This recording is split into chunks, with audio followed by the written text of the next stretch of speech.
I'm Lee. Today I'd like to introduce you to the 6-wheel drive dump truck.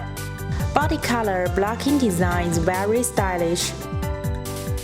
The vehicle is about 6.5 by 2.6 by 2.8 meters. This vehicle is powered by a Cummins 170 horsepower engine. The classic cab is equipped with a sleeper. The tires are 8.25 R20. There is also a spare tire. The front axle has a load capacity of 2.5 tons. The middle and the rear axle has a load capacity of 2.5 tons.